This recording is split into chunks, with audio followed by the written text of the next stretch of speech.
I wanted to quickly just tell you a little bit about myself. My name is Jerald Simon, and my company is Music Motivation. And I have a lot of different styles that I like. I like everything from jazz and blues to rock and pop and classical, contemporary, new age, you name it. I love all different styles. I was classically trained, but I had a father who had been a professional musician. He's from Wisconsin, and he was in a group called Fred Waring and the Pennsylvanians. And so some of you who are maybe a little more mature, I guess, might know, but he was in this group, and so growing up, it was a law, it was commandment in our home to A, play the piano, and B, to start to play other instruments. We had to play at least 3 instruments. I thought everyone grew up playing the piano.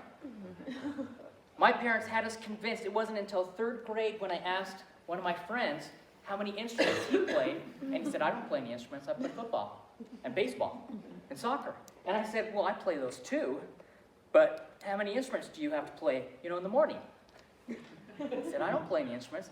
I said, I wake up at 5 every morning. You don't play any instruments? And he said, no, I was in 3rd grade. We had a big sign above the piano that said, thou shalt not whine. It was the 12th commandment. The 11th commandment was, thou shalt play the piano. And so every day we would look at that, thou shalt not whine sign. And it was fascinating because my father wanted us to learn how to play around.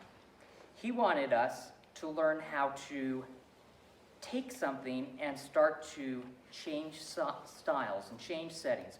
We would go, as a family, we would go perform at retirement centers.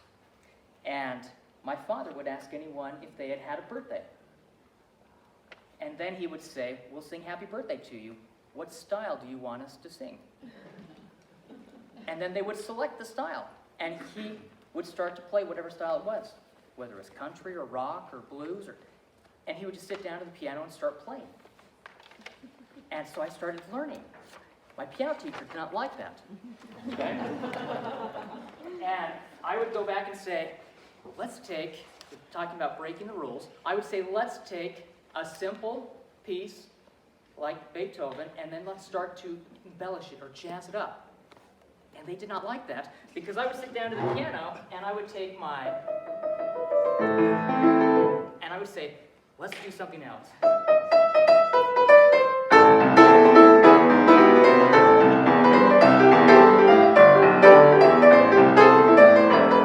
And I would start to jazz it up, and they would say, Jerald. And I would wait until I played it perfectly, because I wanted them to know that I could play the song perfectly. And they would say, okay, well, we'll go with this. But it has helped me because I have different styles, and I'm just going to use my phone just to have you listen to some different styles. I have 16 albums I've come out with. I'm finishing my 42nd book right now, and I love all different styles. If you can hear this, this is an arrangement I did of Joy to the World, okay? I don't know if you can all hear that, okay? A different style, different sound, okay? Well, after doing that, I came out with some meditation relaxation music. Very calming, very gentle. Okay? We're changing the style. And of course, I came out with a few more meditation relaxation albums. And then I came out with an album called The Dawn of a New Age. Very gentle piano music, very calming, in a new age style. Okay? And of course, then I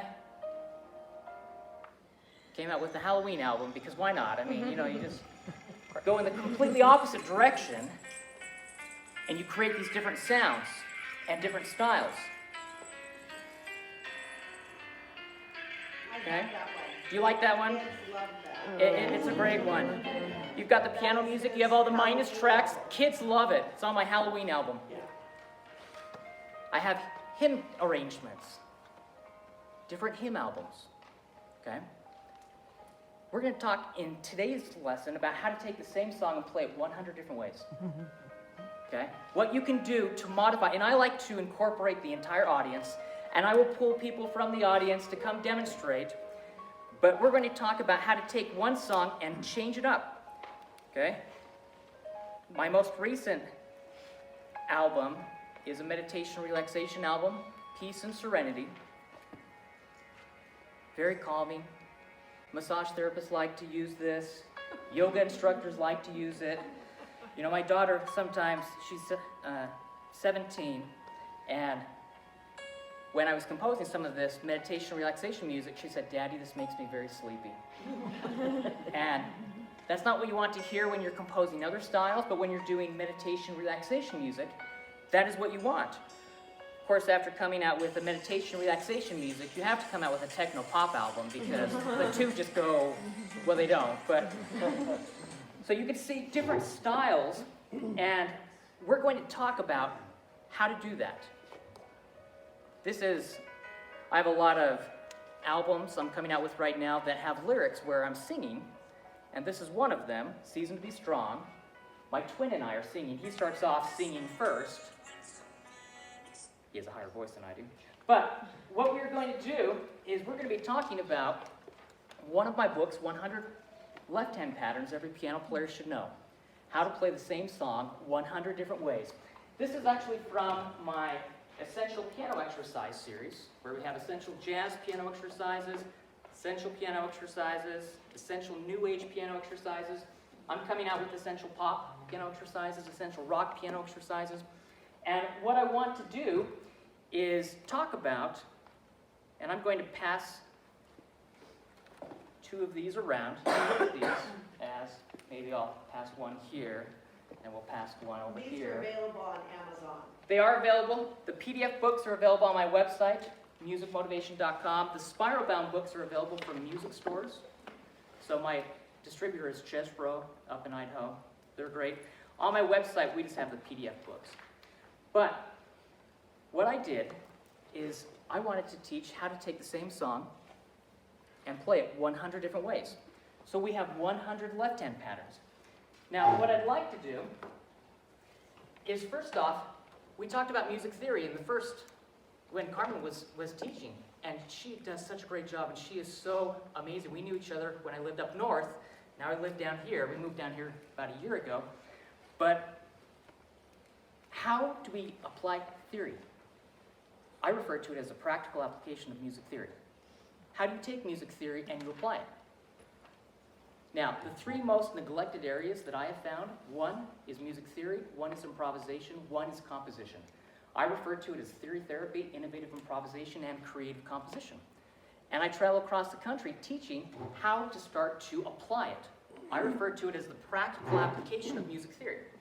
So, the intervals, it's the building block, the basic building block of music theory. Well, if you understand your intervals, you know how to create chords, right? So if you have a perfect fifth interval, C and G, and you have a major third, C and E, then you have a C major triad. Well, if you can do that in root position, you can play every inversion, and you can start to play around. See, this is how we take the music theory and we start to do something with it.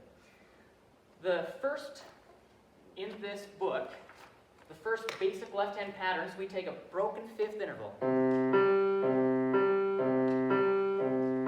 Now, Twinkle Twinkle Little Star, I like to use that as an example because everyone is familiar with it. If we took Twinkle Twinkle Little Star, we could start to play around with the song.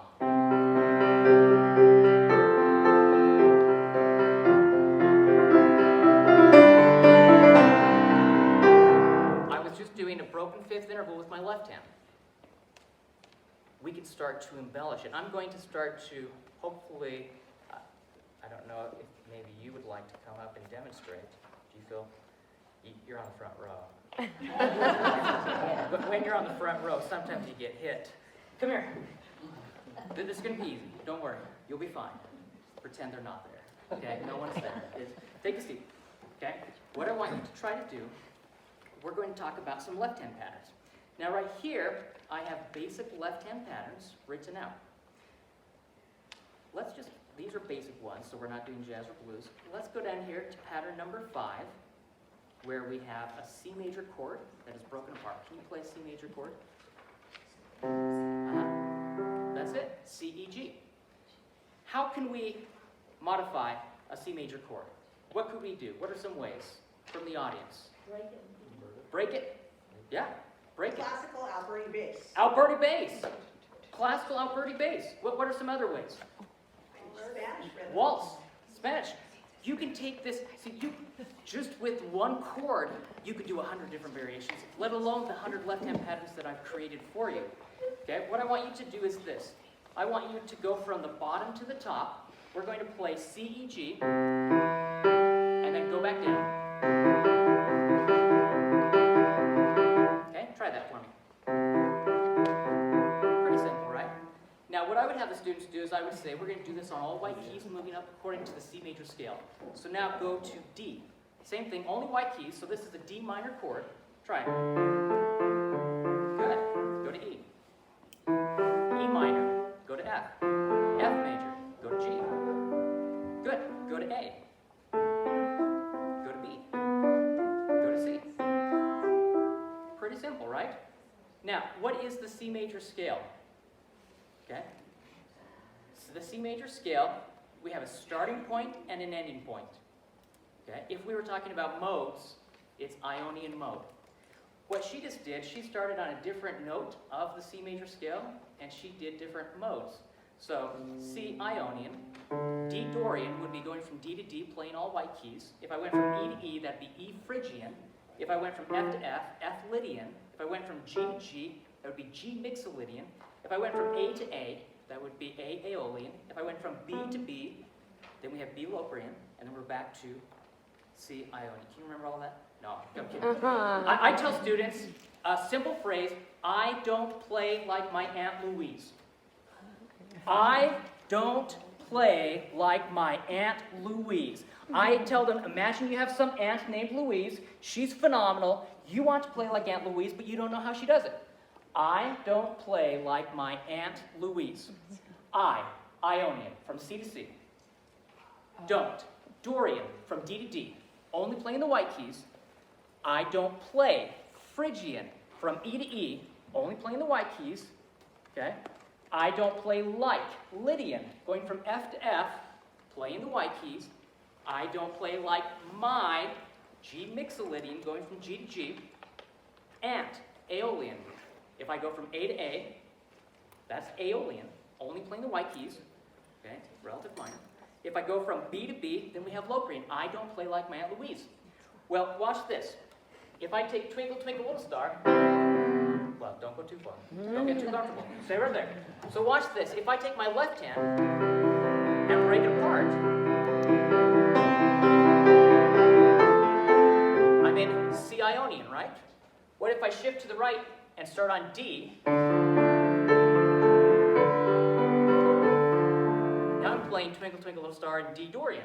What if I shift to the right? Now I'm playing Twinkle, Twinkle, Little Star, and do you see what I'm doing? Each time,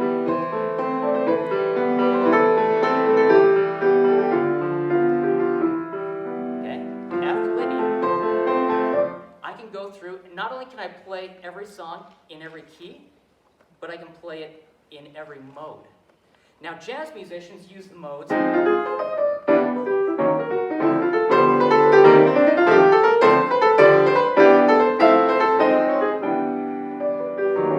Jazz musicians use the mode to start playing around.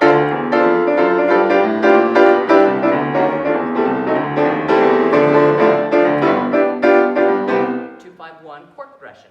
2, referring to D Dorian. 5, referring to Mixolydian, I don't play like my, and 1 referring to C Ionian. So we have 2, 5, 1. Early in our marriage, I played at the Roof Restaurant, and I in Salt Lake City, and I would play at some weddings, and I would get bored, and I would start to do this.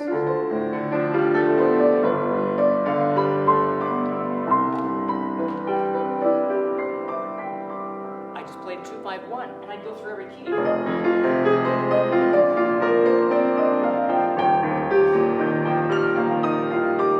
And I'd have people come up to me and say, "Oh, that is so beautiful. I love what you're playing." I thought, I've been playing for an hour and a half, you haven't said a thing, and now I just start improvising because I'm bored, and you come up and say, "It's the most beautiful thing you've ever heard." And I said, "What about all the other songs I was playing?" And now I'm just playing music theory, which has kind of become a curse word, okay? And we don't want it to be a curse word, but they hear theory, and everyone just starts saying, "I can't do that." Have you sit down again? Because you can do this. What's your name, by the way? Eliza. I'm Jerald. Nice to meet you. All right, let's have you take a seat. We're going to show you just a few patterns. I want you to play pattern number 6 here, okay? And so this is on page 8 from the book. It's pattern number 6. Just play it for me. This is a broken C chord, okay? And we have it as quarter notes and eighth notes. Play the eighth note variation. Good.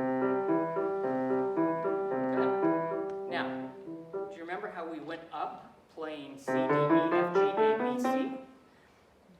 Don't worry about that. I just want you to think 1, 2, 3, 4, 5, 6, 7, 8. If we were playing chords, it would be C major, D minor, E minor, F major, G major, A minor, B diminished, C major. Or if you're doing the sevenths, you have the C major 7, D minor 7. We're just going to the right, but we're talking about chords. You've learned probably the 1, 4, 5, 5, 7 chord, okay? Right, for chords. I just want you to think in terms of root position. This is 1, 2, 3, 4, 5, 6, 7, 8. Okay? Play this pattern on 1 for me. I'll do the eighth note variation. Good. Go up to 4. Good. That's it. Go up to 6. Good.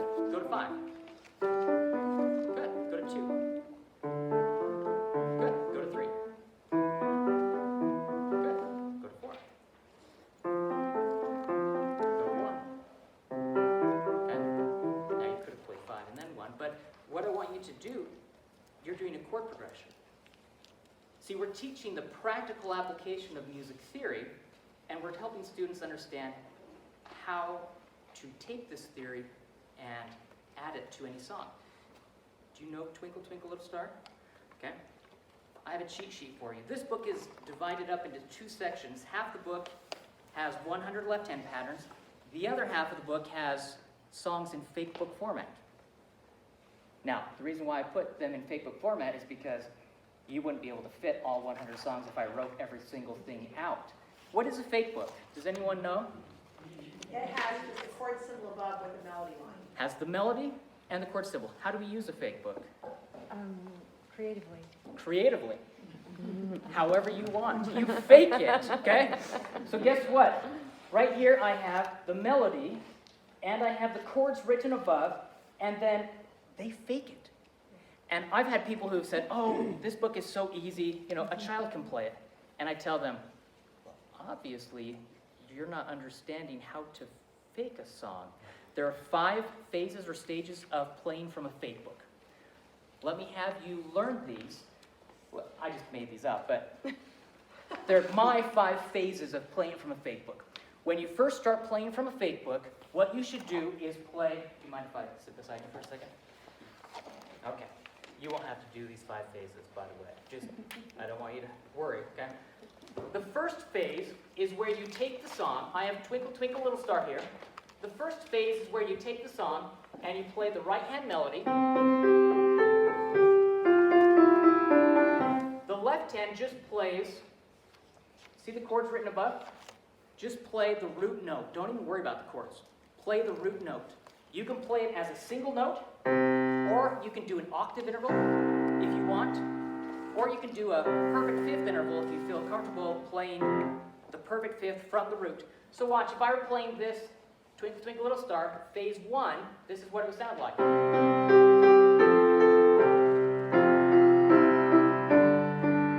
My left hand is just playing the perfect fifth interval. I could do the octaves.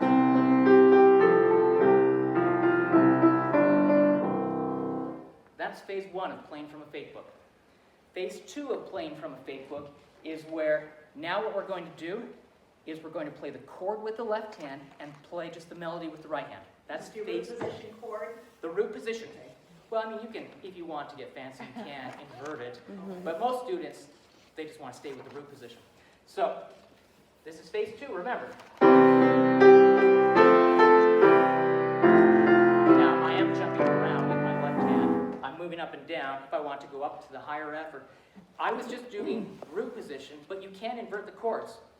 Sometimes students have a tough time because they haven't practiced doing their inversions yet. Now, I haven't started playing around with the right hand yet. We're getting to that. Phase three, we're going to take the right hand and we're going to play the chord and the melody with the right hand in phase three. The pinky plays the melody and the chord is going to be below the right hand melody. Does that make sense? Okay. The left hand is going to do an octave interval or a perfect fifth interval. Watch what I mean. My right hand is playing the chord below the melody. So when it says to play a C major triad right here, I'm going to play the C major chord in first inversion and the right hand pinky is playing the C on top. And then in the next measure, I have a C major chord. Well, I don't have it written because if you have a chord in the previous measure, you don't need to write it twice. But I have the C major chord. Now the G's on top, so I'm in root position. Then I have F major. Since the A is on top, I'm going to play in second inversion. That's what I'm doing with my right hand now.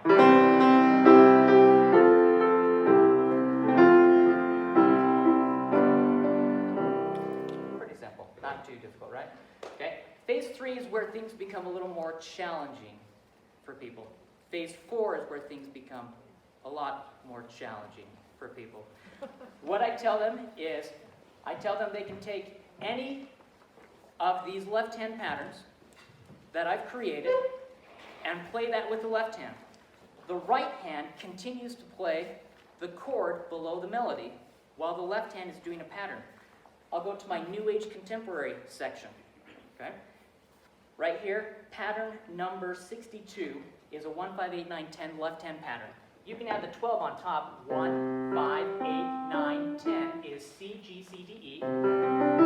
What I've done is I've taken the scale and applied a number to each of the tones from the scale. C is 1, D is 2, E is 3, F is 4, G 5, A 6, going up from there. So if I said 1, 5, 8, 9, 10, it would be C, G, C, D, E. Now, I can do that starting on any key. I can go to F and play F, C, F, G, A. I can start on A and play A, E, A, B, C. I can start on G and play G, D, G, A, B. I'm just playing 1, 5, 8, 9, 10. My right hand is going to play the chord, and you may want to separate your hands so you can allow that travel. See what I'm doing with my right hand? I'm just playing the melody. We're not going to embellish it yet, but we're getting there.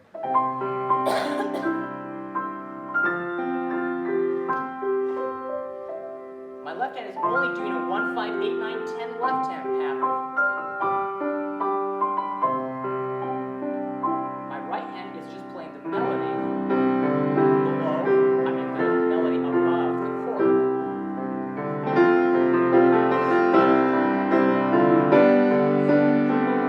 Now I can change some of the rhythms. Initially I was keeping with 1 and 2 and 3 and 4 and 1 and 2 and 3 and 4 and wherever I go. I can do that in every key. Key C sharp, key D. Okay, you can just, I tell students, try to play it in every key, in every inversion. So I'll have the students practice playing.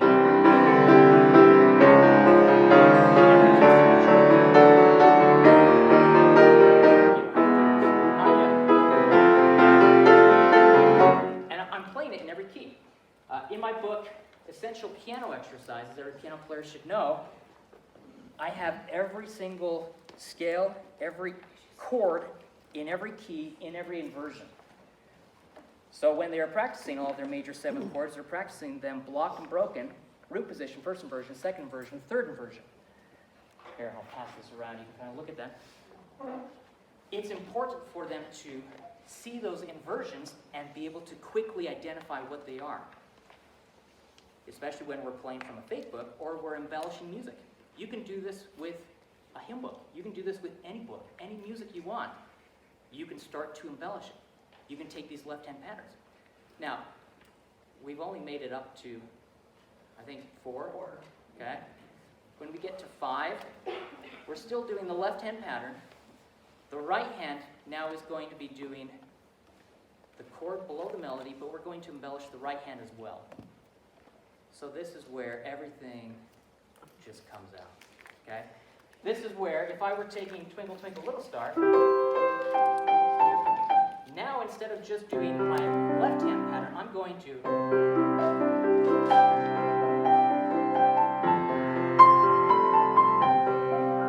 start to embellish it. And so watch, if I do something like this,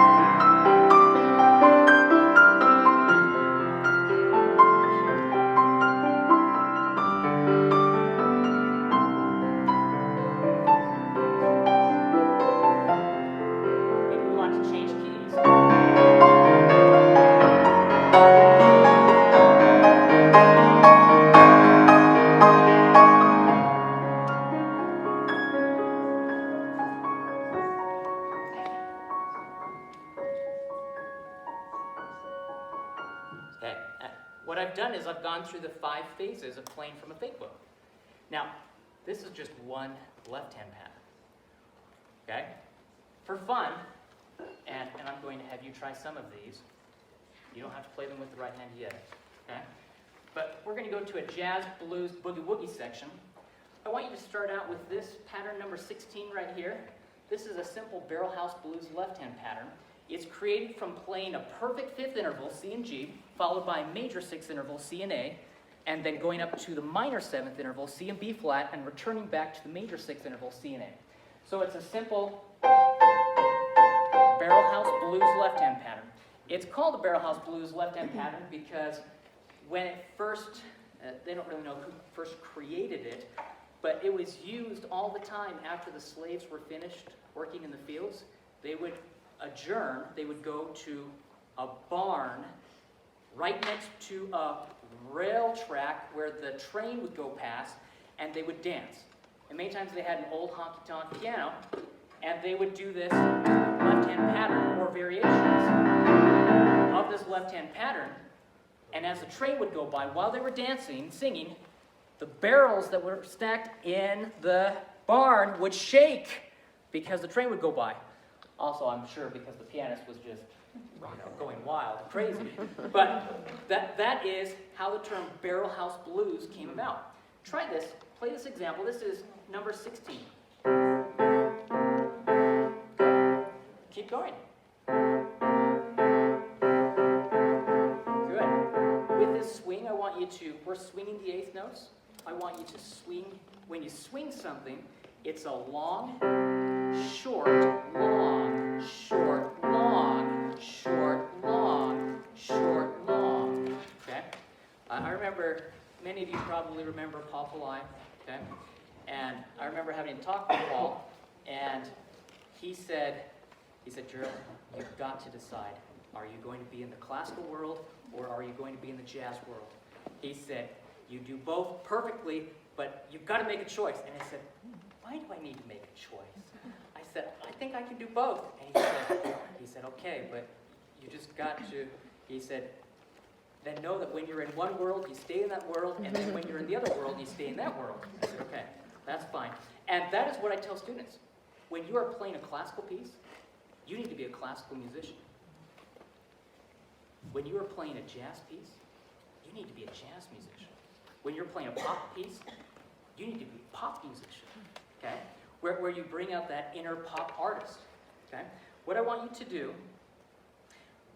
play this left hand, swinging the eighth notes, it's going to be a long, short, long, short, long, short, long, short. Kind of dun, da, da, da.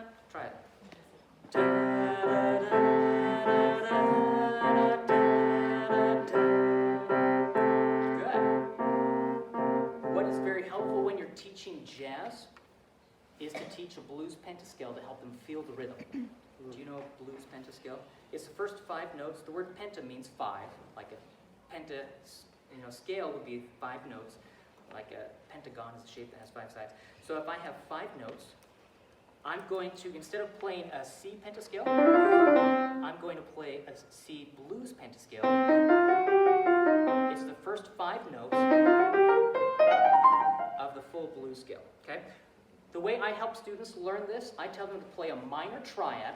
So I want you to play a C minor chord, and we're going to do, so this is C major. C minor is 1, 3, 5, but I want you to put your second finger on that E flat. Try that for me. Just like that. Now, you play a minor triad, and you use the fingering 1, 2, 5, where 1 is on C, 2 is on E flat, and 5 is on G. The 4th finger is half a step below the pinky, so it's on F sharp. The 3rd finger is half a step below the 4th finger on F natural, okay? And the reason why I'm telling you this is because if you follow that pattern, you can do that in any key. You play the minor triad. If I go to F, minor chord, 4th finger is half a step below the pinky, 3rd finger is half a step below the 4th finger. If I go to D minor triad, 4th finger is half a step below the pinky. Okay? So let's just try this. I want you to play this right here. That's it. Can you try it on F? Good. Can you try it on G? Now what did I have her do? C, F, G. What is that? 1, 4, 5. 1, 4, 5. Chord progression. Okay? If you took this left-hand pattern,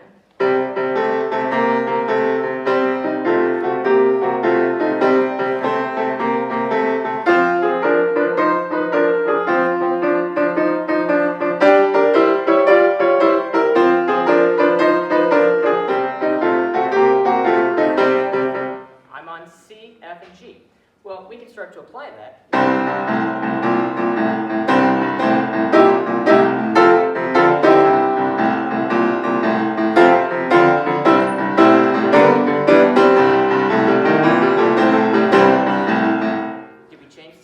Twinkle, Twinkle, Little Star.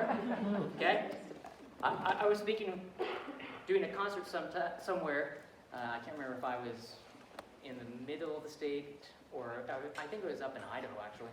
And I started playing and I was teaching a pattern. Over here, we have a boogie-woogie pattern. Do you see this right here? Does that look too challenging? It's a classic boogie-woogie pattern where you have the octave interval, C to C, then you play the major third interval, E, then you play F, F sharp, G, and G. Okay? It doesn't matter where you go, it's a classic boogie-woogie pattern. So I was performing and I was talking about how you start to do this, and I said, this is not your grandma's Twinkle, Twinkle, Little Star. And this cute grandma in the back stood up and said, oh, yes, it is Grandma's Twinkle, Twinkle, Little Star. And I said, actually, it is Grandma's Twinkle, Twinkle, Little Star. But what we did...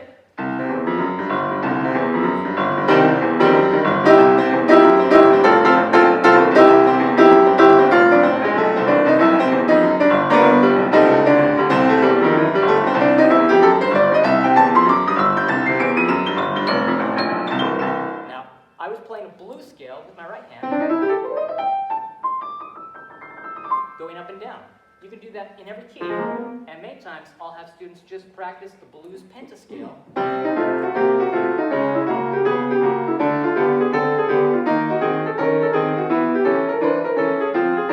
In every key, moving up in half steps to feel comfortable doing that, where they can start to play around with these patterns. For fun, I know I'm going to be ending here soon. In the book, I have 5 different sections of fake book songs. We have a children's section of fake book songs, and then We have a section of patriotic music, honoring 4th of July, okay? And then we have a section of Christmas music, where we have 21 Christmas songs that you can play around with. And then we have a classical music section, because I love classical music. And I even included Minuet G, so that those people can do what I did to my teacher and have license to do that. But as an example, here we have Largo, New World Symphony, okay? I love Dvorak, okay? Well, guess what? Right here, I have the chords written in above, and then I have the melody. Is that too difficult for you to play the melody? It's just the one note. Try that.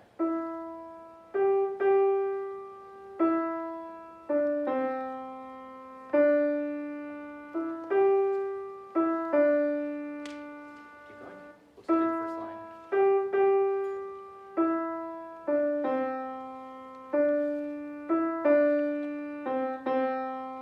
Good. Now, do you see how we have the C, F, G, G, C, E, D, G, C at the top?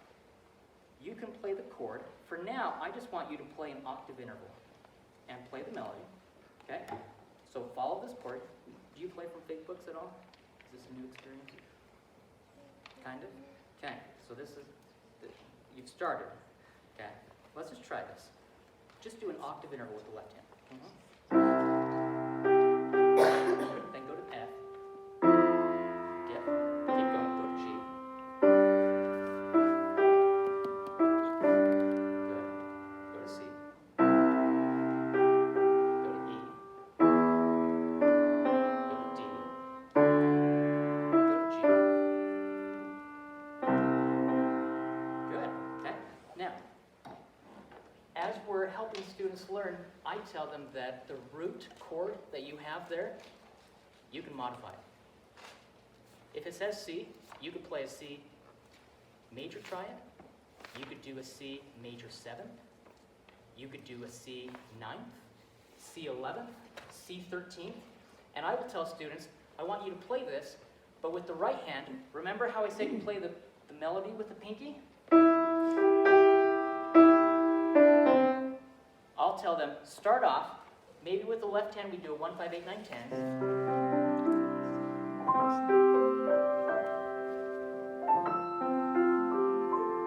And just play the chord with the right hand below the melody as it is written. But then I say, let's try to do all 7th chords below the melody, major 7th chords. So now I'm going to do major 7th chords below the melody with the right hand.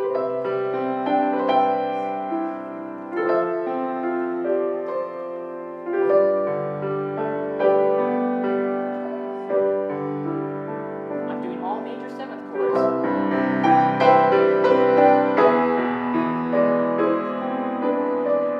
I lied. I'll do a D minor 7th here. That sounds better.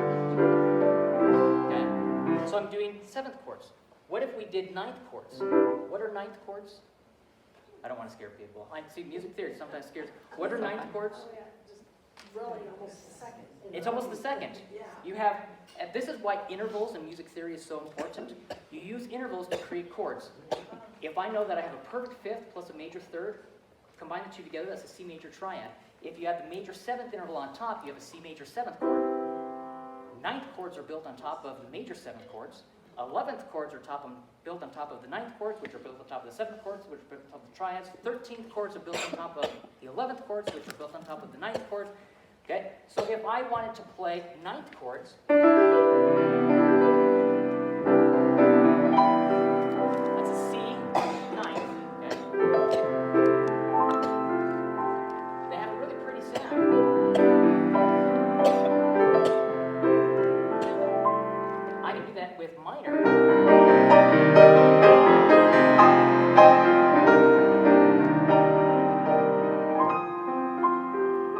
So if we did 9th chords here,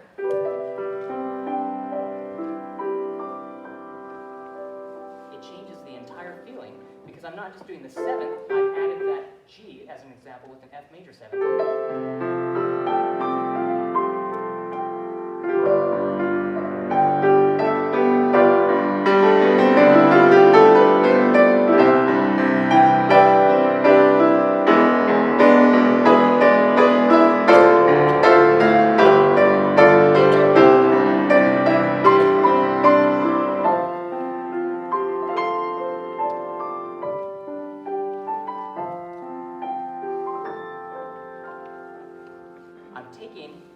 liberty, a lot of liberty, with the song that I'm just playing from the fifth book.